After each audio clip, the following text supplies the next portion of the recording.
Hi viewers, இந்த வாரம் மகுடம் விமர்சனம். கடந்த 2020ஆம் ஆண்டில் துப்பறிவாளன் 2 படத்தின் மூலம் இயக்குனராக மாற முயன்றார் நடிகர் விஷால். அந்த படத்தின் இயக்குனர் மிஷ்கினுடன் ஏற்பட்ட கருத்து வேறுபாட்டால் படத்தை இயக்கும் பொறுப்பை தயாரிப்பாளராகவும் இருந்த விஷாலே ஏற்றுக்கொண்டார். ஆனால் பல்வேறு காரணங்களால் அந்த படம் கடைசி வரை வெளியாகவில்லை.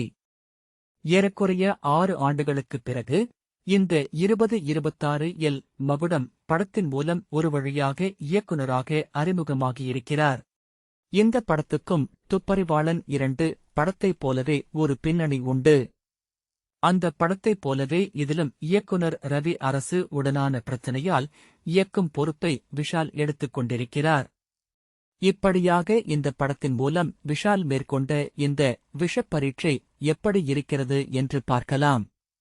2023இல் வெளியான மார்க் ஆண்டனி படத்தின் வெற்றிக்குப் பிறகு அதைப் போலவே ஒரு மசாலா படத்தை கொடுக்க வேண்டும் என்ற ஐடியா விஷால் மனதில் தோன்றியிருக்க வேண்டும். ஆனால் ஒரு வெற்றி படத்தில் கை கொடுத்த விஷயங்களை அப்படியே எடுத்துக்கொண்டு அதில் எந்தவித புதுமையையும் சேர்க்காமல் இருந்தால் என்ன நடக்கும் என்பதற்கு ஒரு அருமையான உதாரணமாக வந்திருக்கிறது மகுடம். மார்க் ஆண்டனியில் வந்த அதே ரவுடி அப்பா, அப்பாவி மகன் வேடம்.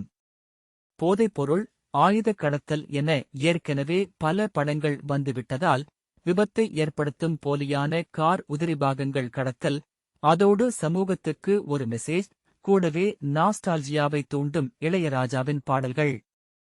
மகுடம் ரெடி. முதலில் எந்த படத்துக்கும் அடிப்படையாக ஒரு கதை முக்கியம் அல்லவா?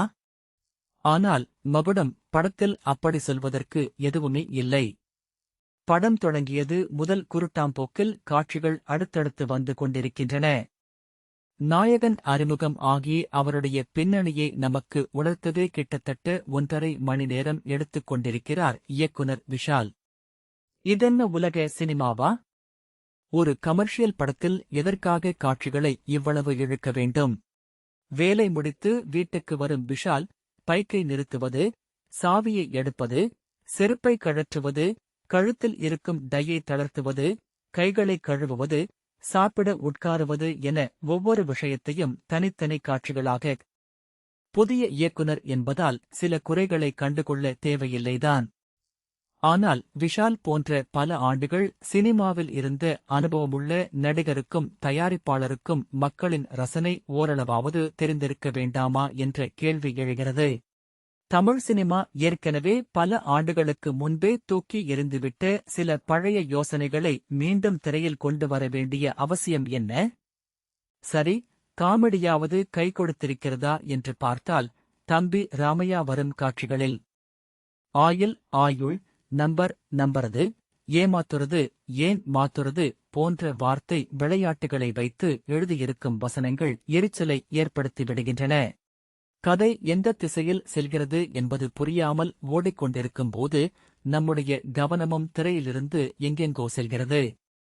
அடிப்படையில் மகுடம் அப்பா மகன் உறவை சுற்றியே நகரும் கதை.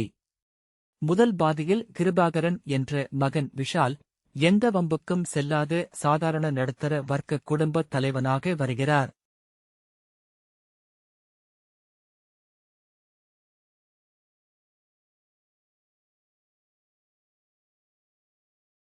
ஒரு கார் வாங்க வேண்டும் என்ற நடுத்தர வர்க்க மனிதனின் கனவை ஏன் 40 நிமிடங்களுக்கு மேல் இவ்வளவு நீளமாக காட்ட வேண்டும்? அதன் பின்னர் வரும் போலியான கார் உதிரிபாகங்கள் பற்றிய காட்சிக்காக இத்தனை நேரம் செலவிட்டார்களோ என்று நினைத்தால் அதுவும் இல்லை. அதன் பிறகு வரும் 2 மணி நேர பிளாஷ்பேக் கதையோ முற்றிலும் வேறு திசையில் செல்கிறது. நல்ல கதைகளுடனும் திறமையுடனும் வாய்ப்புக்காக எத்தனையோ புதிய இயக்குனர்கள் காத்திருக்கிறார்கள். அப்படியான சூழலில் முன்னணி நடிகராக இருந்து இயக்குனராக மாறியுள்ள விஷால் எடுத்த படம் இப்படி அமைந்திருப்பது மிகப்பெரிய ஏமாற்றம். சரி, திரைக்கதைதான் பிரச்சினை என்று பார்த்தால் ஒன்றோடு ஒன்று தொடர்பில்லாத காட்சிகள், தரமில்லாத ஒப்பனை, அபத்தமான வசனங்கள் என படம் தொடர்ந்து கீழே சென்று கொண்டே இருக்கிறது. விஷால் தன்னுடைய 2 கதாபாத்திரங்களிலும் முழுமையாக கவரவில்லை. மகனாக வரும் கிருபாகரன் கதாபாத்திரத்தில் பயந்த சுபாவம் கொண்ட நடுத்தர வர்க்க இளைஞராக ஓரளவுக்கு இயல்பாக நடித்திருக்கிறார். அப்பா கதாபாத்திரம் மார்க் ஆண்டனியில் வரும் கதாபாத்திரத்தின் அதே நகல். குரல் மாடுலேஷன் உட்பட 2 கதாநாயகிகளில் மீன் வியாபாரியாக வரும் அஞ்சலிக்கு ஓரளவுக்கு நல்ல கதாபாத்திரம் கிடைத்திருக்கிறது. அப்பா விஷாலுக்கும் அஞ்சலிக்கும் இடையிலான காதல் காட்சிகள் புதிதாக இல்லாவிட்டாலும் அஞ்சலியின் கதாபாத்திரம் மற்றவற்றுடன் ஒப்பிடும்போது பரவாயில்லை என்று சொல்லலாம். துஷாரா விஜயனுக்கு வழங்கப்பட்டிருக்கும் ஜமுனா கதாபாத்திரமும் பெரும் ஏமாற்றம்.